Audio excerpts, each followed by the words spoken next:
Hello, good morning, students. Today I will teach you the remaining part of the novel Jane Eyre as a feminist novel. In previous lecture, you have seen that how she comes from a poor family and fights for her rights. In the present episode, I will continue the remaining part as I have left previous day. So, students, first of all, I repeat again the concept of feminism. What is feminism? Feminism is a movement raised by women, and its purpose is to set up stability in women society and how they struggle, they fight for their own rights, their rights in society, in religion, and in every economical field of society. So, students, in the beginning, I have shown you the matter regarding the feminism and gave some hints about her struggle. Today, I continue the topic and read the following lines in a considerable manner. Pursuit for equality and independence. Jane lost her parents when she was young. And thanks to her uncle, Jane could live a good life. But unfortunately, her uncle died after a few years. So, in the beginning, we have seen that she started her childhood as an orphan because her parents died in early age and her uncle looked after her, but unfortunately he also died. Her aunt Mrs.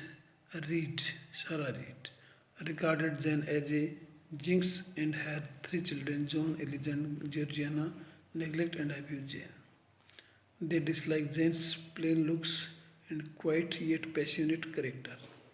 These only relatives of Jane don't show any sympathy or care to this pitiful little girl. Instead, they always criticized and bully her. Cold and disparaging. Aunt Reed always treats Jane Eyre as an incumbent, inferior to a maid, and takes her as a doll to show her hypocritical generosity. Eventually, one day, little Jane had an argument with her cousin and was beaten. After being locked in a room for a night, Jane was ill and at that time her early feminism came out. In the face of Mrs. Reed, Jane refuses to be treated as an inferior being and finally speaks out against discriminations to her with sharp and cold exposure. When Mrs. Reed reproaches Jane for telling a lie out of whole reason, Jane defends herself perversely. I am not deceitful. If I were, I should say I loved you. But I declare I don't love you. I dislike you the worst of anybody in the world except John Reed. And this book about the liar you may give to your girl, Georgiana, for it is she who tells lies and not I. So we have seen that how she left her parents in the early age and she was locked up in a dark room and she had a strong voice at that time and she declared that her passion for the people was not ordinary and the behavior of Mrs. Reed was not good one. They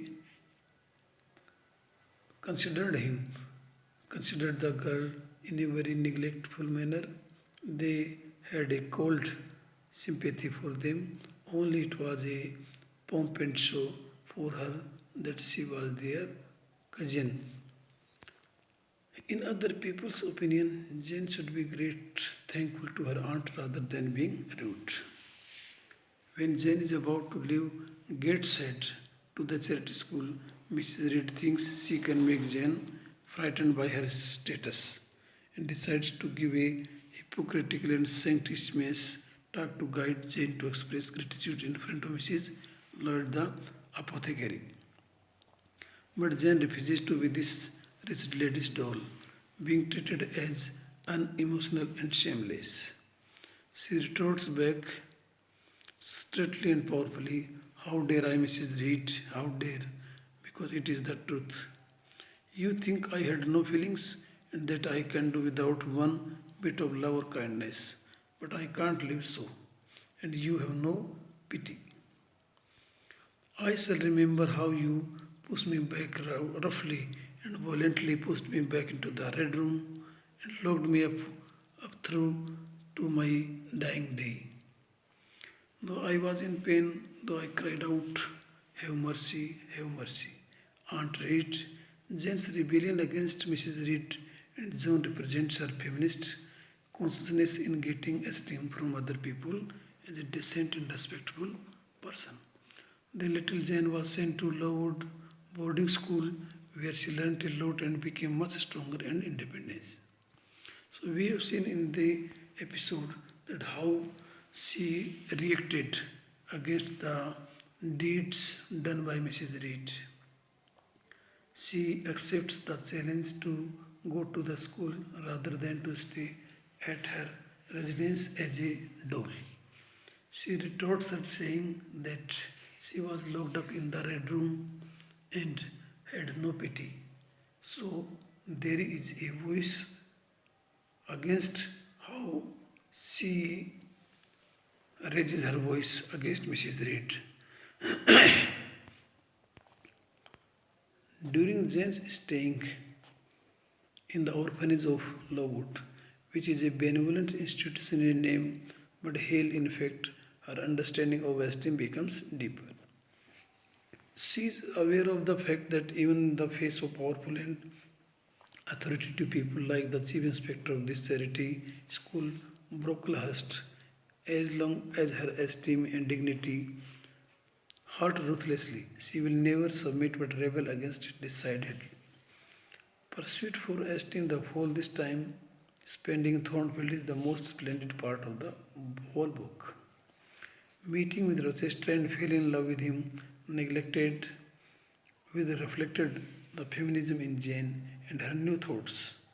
Jane loves Rochester with all her heart and Rochester's status and wealth make him so high above for Jane to approach. Yet she never feels herself inferior to Rochester, though she is a humble family teacher. She believes they are fair and should respect each other. In fact, it is her uprightness, loftiness, and sincerity that touch Rochester. Rochester feels from the bottom of his heart that Jane is the spiritual partner he always longs for. When the heroine is moved by his whole-heartedness, they fall in love deeply. But at the time of their wedding, she finds the fact that Rochester has had a legal wife. Jane feels heartbreaking on this news, and it makes her trapped in a dilemma whether to stay or to leave. She says to Rochester, I care for myself. The more solitary, the more friendless. The more unsustained I am, the more I will respect myself. I will keep the law given by God, sanctioned by man. I will hold to the principles received by men when I was sane, and not mad as I am now. Laws and principles are not for the times when there is no temptation. They are for such moments as this when body and soul rise in mutiny against their raiser, stagnate are they, inviolate they shall be.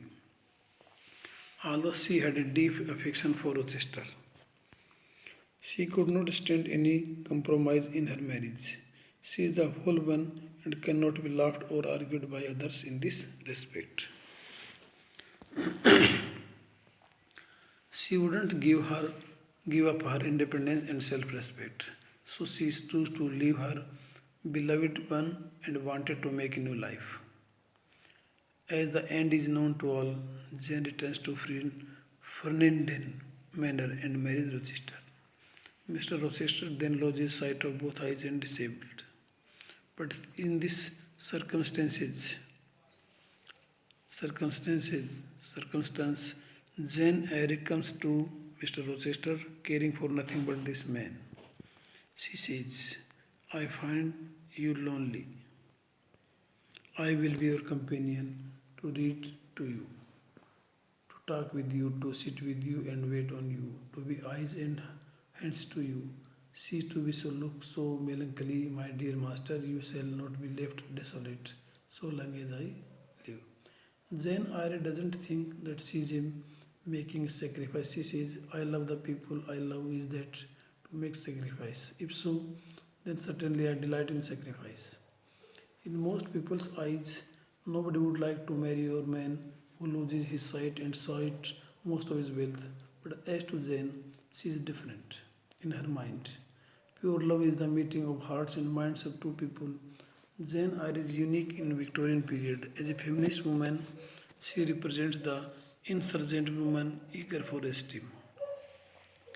Without esteem from other people, women like Jane can't get the real emancipation. Pursuit for true love in all Jane's Eyre life. The pursuit of true love is an important representation of her struggle for her self-realization. Jane love in Jane's Eyre's understanding is pure, divine, and it can't be measured by status, power of property, and so on. So we have seen that how she struggles for her companion when Mr. Rochester is presented as a helpless woman, a helpless man. She comes to him and affirms that she loves him and she gets him as a companion and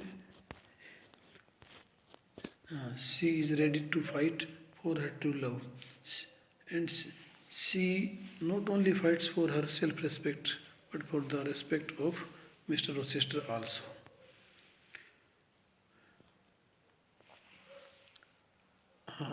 Her dialogues with Mr. Rochester are very important when she declares that I care for myself. The more solitary, the more friendless. She uh, accepts that she loves him and she will love him till her death. She is not ready to give up her independence and self respect. She fights for these two things. She is not ready to be locked up and she does not like to lose her self respect. She chooses to leave her beloved one and wanted to make a new life.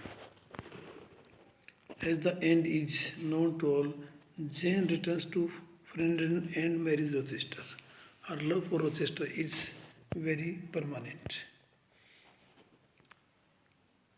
When we see that Mr. Rochester loses his eyesight and becomes disabled, she comes to him and assures him to be very positive. She says, I find you lonely. I will be your companion, to read to you, to walk with you, and to sit you, and to wait on you, to be eyes and hands to you. Cease to look so melancholy. My dear master, you shall not be left desolate so long as I live. Jane Eyre does not think that she is making sacrifice. She says, I love the people. I love is that to make a sacrifice. If so, then certainly I delight in sacrifice. So she is happy to love him and she respects for her self-respect. She is ready to die for her self-respect and for her true love. So in the lesson we also see that in her mind pure love is the meeting of hearts and minds of two people. Jane Eyre is unique in Victorian period as a feminist woman. She represents the insurgent woman eager for esteem. So students, you have listened the episodes very well and I think you have understood the theme, the character, the feminist novel very well. Thank you and Wish best for you. Thanks.